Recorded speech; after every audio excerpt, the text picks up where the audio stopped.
Hochul making good on her promise to put more police officers on the subway trains in order to crack down on crime, but is it coming at a price? That's right. With more officers being deployed to the transit system, that means some neighborhoods could be seeing a decreased police presence. Fox 5's Michelle Ross has the details. It's been over 1 week since NYPD officers were deployed to patrol all overnight subway trains.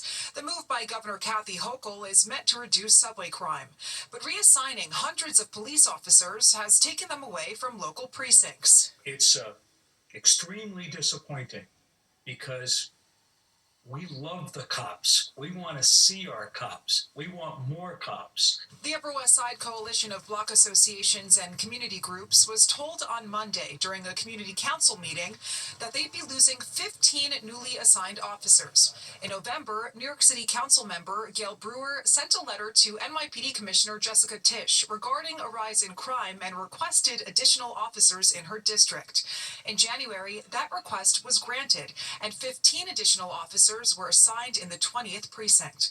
But following Hochul's new subway initiative, the officers were stripped of their new roles just 3 weeks in and are now underground. We may not be the worst precinct for crime rates in the city. Thank God how lucky we are. But part of that is that we want to maintain that. And we've seen some shootings, some knife activities, and an increase in crime. In Queens, the Astoria Post reports that the 114th precinct lost 16 officers to the overnight subway patrol. The deputy inspector was quoted telling the Astoria community in a meeting that those officers were supposed to address quality of life issues in the neighborhood. The PBA issuing this statement to Fox 5 News saying, New Yorkers don't want to be forced to choose between safe neighborhoods and safe subways. We need enough police officers to cover all of the city's public safety needs consistently for the long term. To do that, we need Albany and City Hall to invest in incentives to help us recruit and retain the finest. And this is a 6-month plan, and Governor Kathy Hochul says she eventually wants to get up to 700 police officers underground. But communities like the Upper West Side say they don't know if they'll get their officers back once this is all done. Reporting outside the 20th precinct, Michelle Ross, Fox 5 News. Well, putting a number to the faces and people you see sleeping on the streets and underground. That's exactly what's going to be happening in just a matter of minutes, how the city is getting ready to count the number of homeless people tonight. And cyber criminals harvesting the power of AI to leave you a voicemail that may have you fooled. And Nick's talking the weather. Nick? And we're talking temperatures tomorrow that may jump into the 40s once again. This snow, don't worry about it. It's going to stay pretty much well off to the north, but we have like a little kiddie roller coaster ride in temperatures the next couple of days. I'll tell you about it when the 10 o'clock news returns. Well, in just a matter of minutes, city officials, along with volunteers and outreach workers, will be out on the streets in an effort to count the number of homeless New Yorkers. So it's called the Hope Survey, and it's now in its 20th year. Fox Eye's Arthur Jean is live in Capes Bay with the details. Hey, Arthur. Hey, Steve, Natasha, the volunteers have just started showing up at this location. We're in front of PS 116 on East 33rd Street. This is one of 19 hubs across the city tonight where outreach workers and volunteers are coming together before heading out on this massive count. As for what they will do, they will basically count the number of individuals who are homeless tonight and currently not in the shelter system. The city's Department of Social Services is running lead on this Hope Survey, which stands for Homeless Outreach Population Estimate. They will be on the streets, they will be in the subways and public parks and other spaces. In all, they've identified 1,600 locations in the city that they want to visit tonight and check. They are doing this between now, they're just about to get started, and 4 o'clock in the morning. Last year, over 1,000 New Yorkers volunteered to help here, and we spoke with the DSS commissioner about why it's important. We also spoke to volunteers about why they're giving up these overnight hours in order to do this. I'm just happy to be able to give back. I care for people that don't have places to sleep at night, and I want to help them out. It's important to know what people are out here in the streets doing. It's incredibly important information for us because we use it to allocate our resources for the coming year, to decide where we're going to send our outreach teams, where we're going to site facilities that serve this unsheltered homeless population. The commissioner tells us last year there were over 4,000 New Yorkers living on the streets. They expect the number will be around the same, but obviously we want to know if it's going up or if it's going down and whether or not it's migrating across the city. The commissioner says it'll take a few months before they tally up all the information they gathered tonight and actually have a hard number. That's just the latest. We're live at Kips Bay, in Kips Bay. Arthur Gian, Fox 5 News. Natasha, back to you. All right, Arthur, thank you. Well, vandals stealing a subway train and going for a joyride. The NYPD says 3 people got into an MTR train that was sitting in a storage yard in Brooklyn and headed down the tracks on Saturday. At one point, the video shows them going through a station on the express tracks, traveling 30 miles per hour. They also vandalized the train before taking off. It was all recorded and posted on social media. Police are still looking for the 3 suspects. They say were all wearing masks. Well, as if text message and email scams weren't bad enough, now there are new scams using voicemails generated by AI. The technology's new, but the game's the same. Scammers try to get you on the phone so they can get information out of you to steal your identity or money.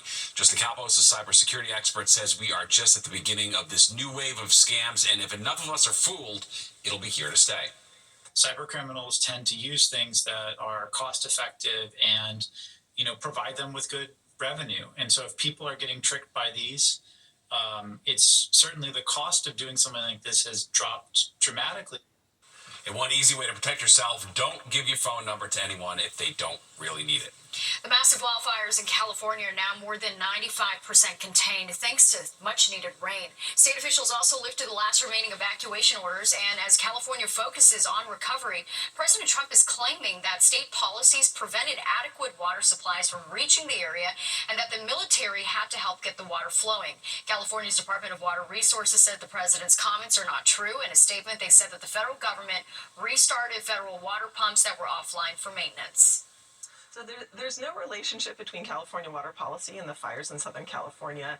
We know that they were really intense because of a couple of climate things that happened at the same time, an incredibly hot, record hot summer in 2024. People returning to the area are being urged to wear protective gear. Health officials say neighborhoods are filled with toxic ash. All right, let's talk weather now here as we take a live look outside. All right, the wind will be whipping tomorrow with a chance of rain, even some snow showers. Chief Meteorologist Nick Gregory here to time it all out. Nothing too major, though, right? Nope, nothing major at all. And it's just going to be kind of a quiet up and down forecast temperature-wise over the next couple of days. You did mention the wind, and you saw that video shot over the city. There's clouds overhead. They're going to stick around for a chunk of the night. Temperature's not bad. I mean, they're down to the mid-20s in the suburbs and high 20s there at Islip, 22 in the Hamptons. Mid-30s still around city, down to the freezing mark as you get towards the Jersey Shore. Wind's going to be southwesterly tonight. It's definitely lined up from earlier, right? It's only averaging 5-10 miles an hour, and the wind gusts have kind of gone away, but they'll be back tomorrow, potentially gusting up to 40 miles per hour. Oh, look what's to the north. A little bit of light snow and snow shower activity, but that is not going to be coming our way. You can kind of see it's kind of edging itself on off to the east, and you'll see in our futurecast it continues to do that. So we'll have clouds and sun combined tomorrow. The wind's going to start picking up, particularly by mid to late morning, and then as the afternoon hours were along, there's some of those little rain and snow showers coming through. You see, it's no real big deal, but the streaks in the clouds definitely indicate that strong wind in the upcoming forecast. We have a wind advisory in eastern Pennsylvania. We'll see if it gets extended to the rest of the area. And then for Thursday, a sunny day, but it'll be a colder day. While tomorrow you'll see temperatures get into the higher 40s. Thursday we won't get out of the mid to upper 30s. And tonight we're going down to a low of about 32, 33 in the city, 20s on the island, and you can saw some of those 20s already, maybe in lower 20s, even Monticello there at 18, down to about 33 at Belmar. Tomorrow, again, a combination of sun and clouds. The wind will get gusty, maybe a rain or snow shower in the afternoon, but those temps to the mid and upper 40s. Natasha and Steve. Nice, sounds good. All right, thanks, Nick. Well, it's the sticker shock that shows no sign of letting up. Yeah, how soaring egg prices are having a ripple effect from our kitchens to our favorite restaurants. Plus this. This was not the enemy. All right, drone drama solved. The White House hoping to settle the matter once and for all.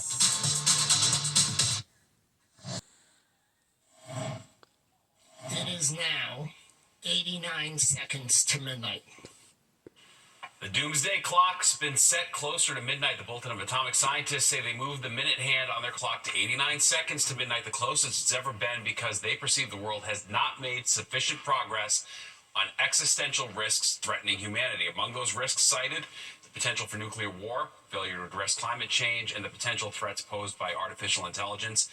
For comparison, at the end of the Cold War, it was around 17 minutes to midnight. Well, Fox 5 watching your wallet tonight, and bird flu is pushing egg prices up even further. And while they're still not at record levels, you can't avoid the sticker shock. Fox 5's Kendall Green takes a closer look. Bird flu, forcing the slaughter of millions of chickens monthly, is plaguing farms across the country. As a result, has grocery store shoppers taking notice. It's $2.99 for a half, so $5.98 for a dozen. It's too expensive.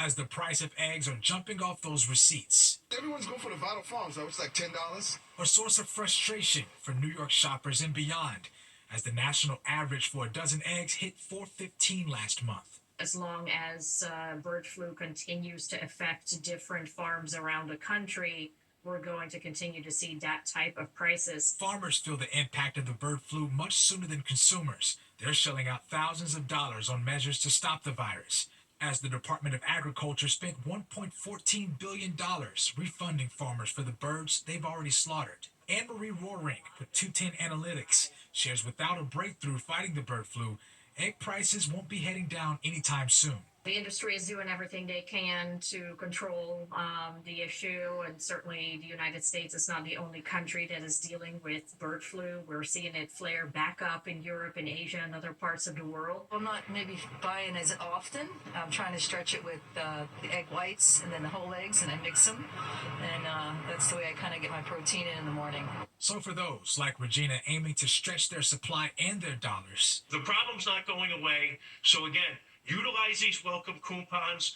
Maybe now is the time, if you've never shopped at, a warehouse, these bulk stores like Costco, like BJ's, these membership warehouse clubs, maybe it's time to check it out. Well, the prices of eggs are soaring now. They haven't broken the record set 2 years ago at $4.82. But the Department of Agriculture predicts eggs could go up as much as 20% this year.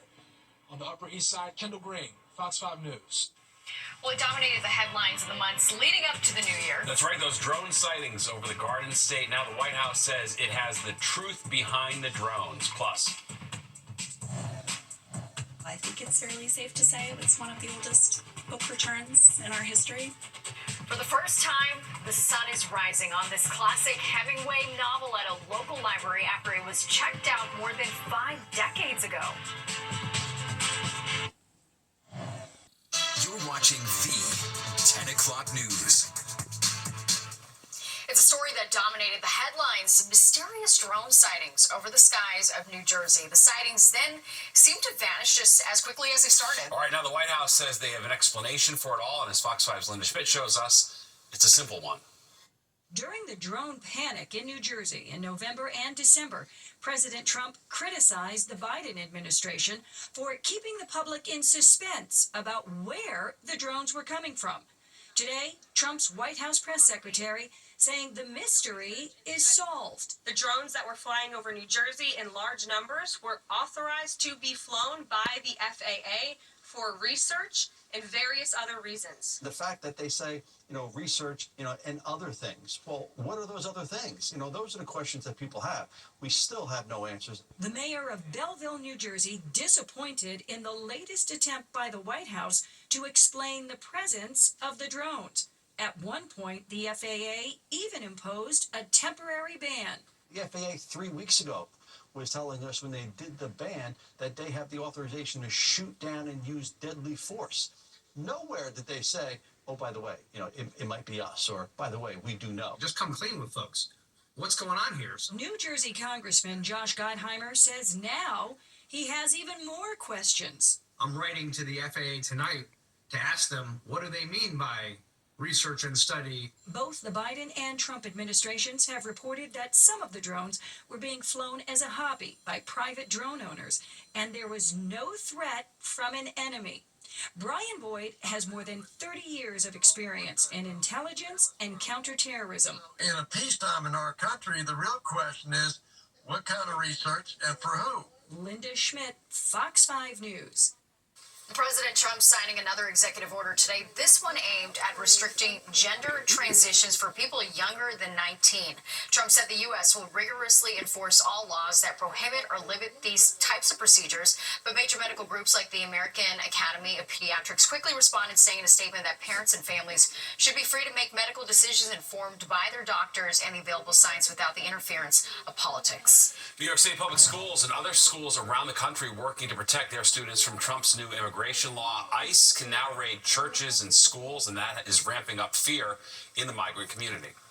I spoke to a first grade teacher last week, and she shared with me the story of a little girl in her class, a 6-year-old, who every day since the beginning of 2025 has come up to her during the day and asked to be sent to the nurse's office. She wants to go to the nurse's office because she wants to be sent home.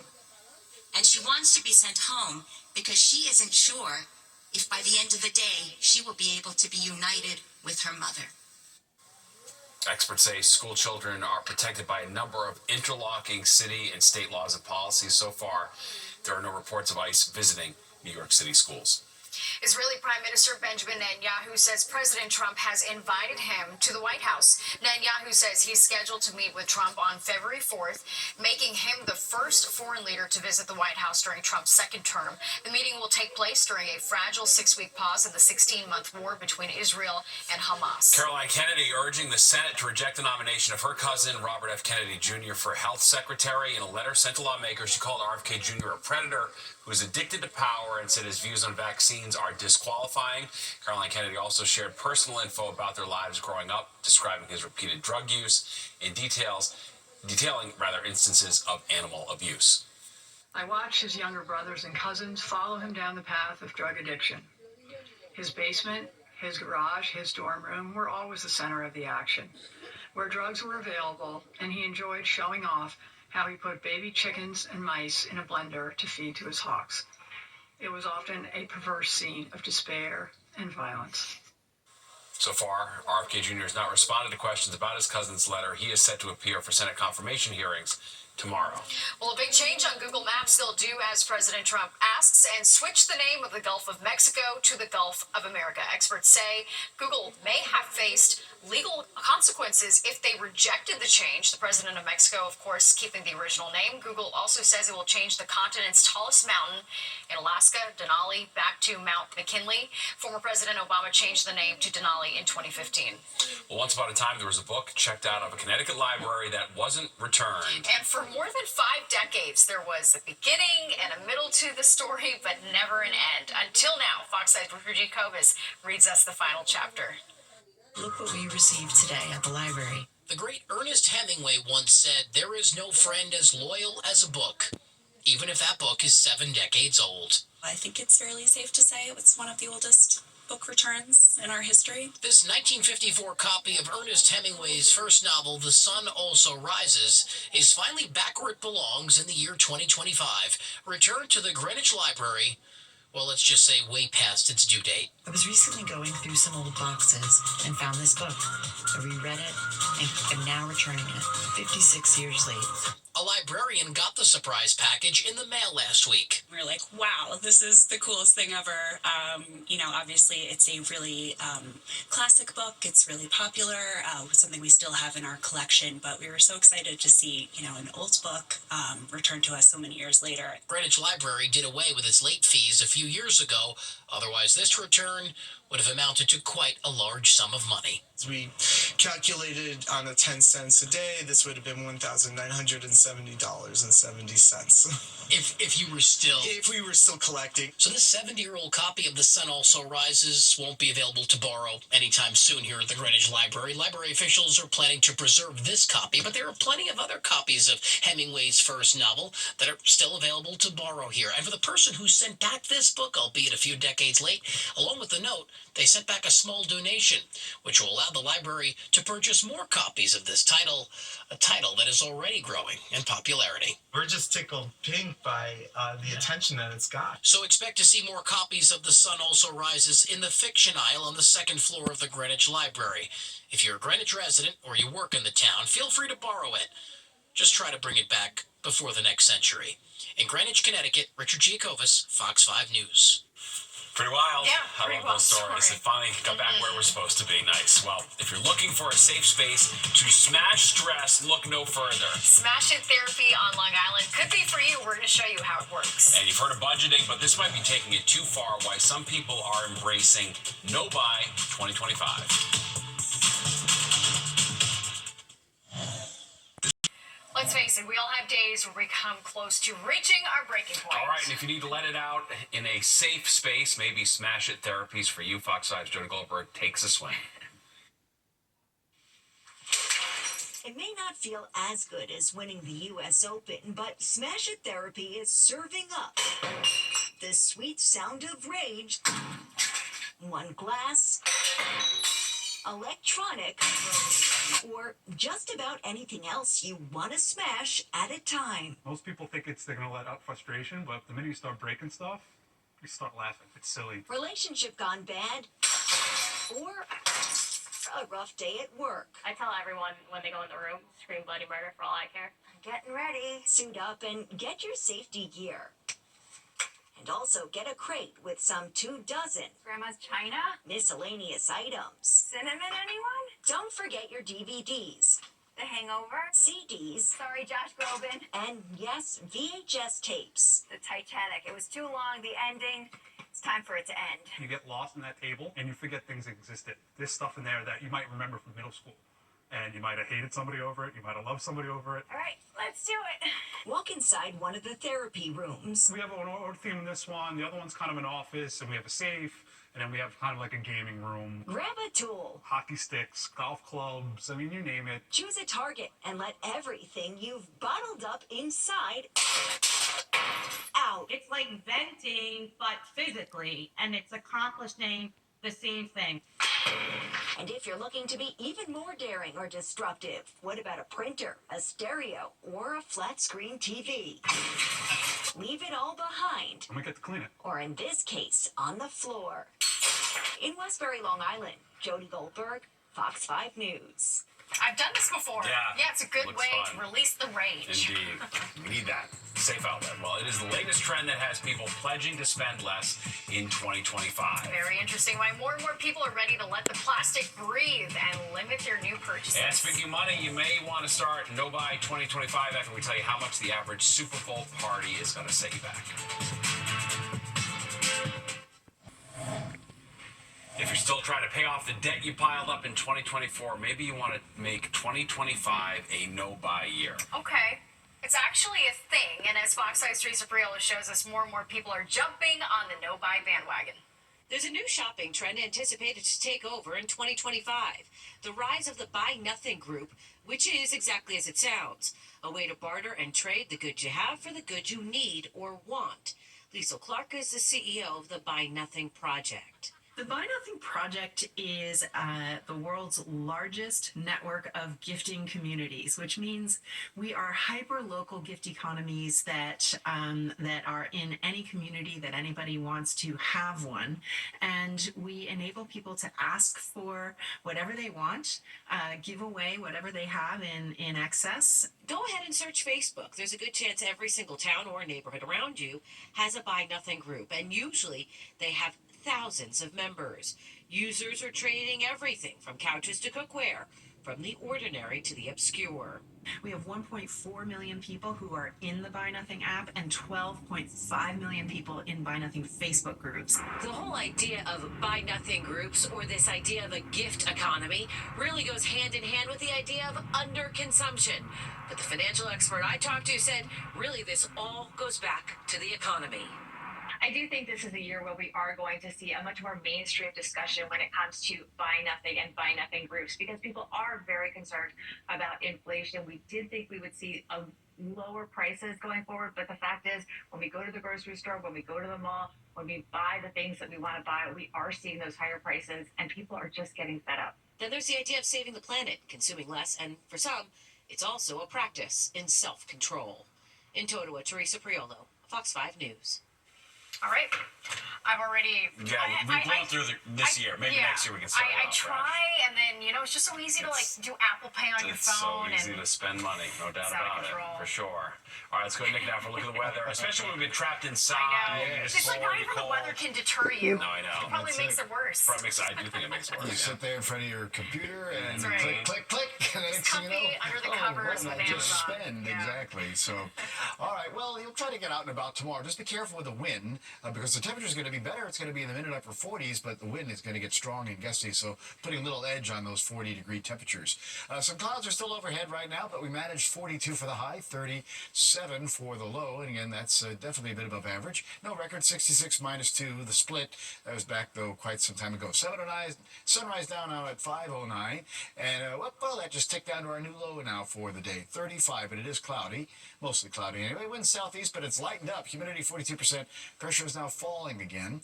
And as we look at the temperatures, they've fallen into the 20s. White Plains, Bridgeport, Hartford, Sussex. Even on the east end there, the Hamptons 23, freezing mark Belmar, mid-30s, City down to Newark. And again, these temperatures now a little bit colder than last night, 2 to as much as 8 or 10 degrees or so, depending upon where you are. South-southwest wind, but that has lightened up from early in the day when we did have the gusts up over 35 miles per hour. Now tomorrow, by mid-morning, wind's going to be picking up again, and it'll be gusting probably getting close to that 40-mile-per-hour range for sure. Okay, low 40s today for the city. Made it to 45 at Newark, low 40s East Hampton. Stayed in the 30s North Jersey up there to the mid-Hudson Valley. And again, the wide view kind of shows similar temperatures going into New England. Providence, they're 41. A little colder at Rochester, but then we picked up 50s. Washington, D.C. southward. Back to the 40s, Cleveland. But that's really not so bad compared to the real Arctic air that's been around recently. Chicago managed 48 today, and we had 60-degree temps returning to Nashville, down towards Raleigh, Durham, and North Carolina. All right, there's a little bit of snow way off to the north, though. Light snow, just kind of clipping the northern part of our viewing area here, really into part of the Mid-Hudson Valley and extending further northward. It's not coming our way. It's all going to be extending off to the east here. Little disturbance moving on through, but that disturbance is moving a warm front past us. That's why we're going to get temps again into the mid and upper 40s across the area for tomorrow. So that's not so bad. This moisture for now is staying to the south, and it's pretty dry as you get all the way to the west coast. Some showers there, though, across much of Arizona. All right, here's our temperatures overnight, and not going to change all that much. We'll watch temperatures get down to about the 33-degree mark in the city, and we'll be in the 20s in the places to the northwest. Temperature may actually rise a bit towards tomorrow morning. You can see out the door, computer model here is going for 30s to about 40. We head into the high 40s tomorrow afternoon, 47, 48, maybe in a couple of 50-degree temps now popping up in central New Jersey. Can't rule out a little shower of rain and or snow in the afternoon, probably most just rain with these temperatures, but here comes colder again tomorrow night. The wind's still pretty gusty and breezy again on Thursday. We're dropping down to the mid-20s in the city Thursday morning, and we're talking teens in some of those colder spots north and west. And we're going to stay in the 30s as we head on into Thursday. And again, you can see some of those wind gusts tomorrow really getting up there, gusting potentially 40, 45 miles per hour, especially into the afternoon. All right, 33 tonight in town, fair amount of clouds, 20s in the suburbs, but the temperatures again may rise as time goes along, and we get up to about 46 for tomorrow, just an afternoon rain or snow shower. Breezy on Thursday, back to 36, morning in the 20s. Some well-needed rain Friday. Why? Clean off the salt from the streets and the sidewalks. 44. Saturday, a little colder, 36. We'll look for some rain or snow by Sunday night. We'll see what happens with the groundhog, seeing a shadow or not. Back to the 40s Monday, but then the 30s on Tuesday. Steve? It is a salty mess. All right, thanks, Nick. The Super Bowl is set, and it's time to start planning those Super Bowl parties. If you're hosting a party for the Super Bowl this year, you can budget about the same as last year for food and drinks. According to a Wells Fargo report, a 10-person spread of chicken wings, guacamole, chips, and beer will run you about $139. That's just 10 cents more than last year's price. And remember, Fox 5 is your home for Super Bowl 59. We'll have stories and guests as we lead up to the big game on February 9th. Mona Lisa on the move. The Louvre Museum is about to have a renaissance of its own. Details of the massive renovation in the works. A new CVS app allows customers to unlock the anti-theft cabinets on their own. Pharmacy chain is rolling out a new feature in its app. Customers will have to be logged in and connected to the store's Wi-Fi in order to access the often targeted products. The change is being tested at a few New York City stores, but could be expanded soon. Groundhog Day is this Sunday when Punxsutawney Phil will emerge from his den at dawn and give us his seasonal forecast. Now, PETA is once again saying it's time to retire the rodent. Last year, the animal rights group suggested flipping a coin instead. This year, PETA says make it a cake, a weather reveal cake, similar to a gender reveal. Blue inside means 6 more weeks of winter. Pink means early spring.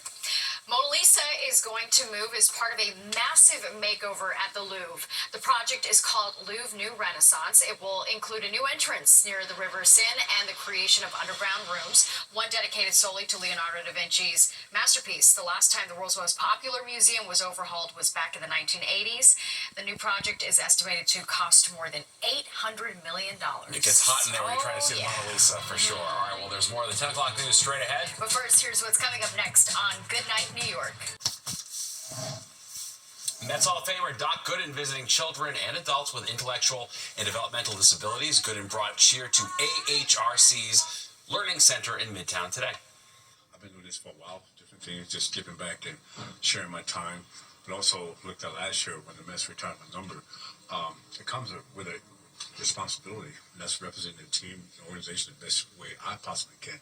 So this is about coming together, giving back to the community, and being here today is really special to me because I have a kid that has autism. In March, Gooden will be given the organization's Thurman Munson Award, which honors athletes who've made contributions both on and off the field. Incredible. And don't go anywhere. Good Night New York with Crystal Young and Ryan Christopher is next at 11, and you do not want to miss it. All right, that does it for us tonight. If you missed any part of the 10 o'clock news, you can always catch an encore on our free streaming app, Fox Local. Just scan the QR code on your screen to download the free Fox Local app on your phone where you can stream our newscasts anytime. Have a great night. We'll see you tomorrow.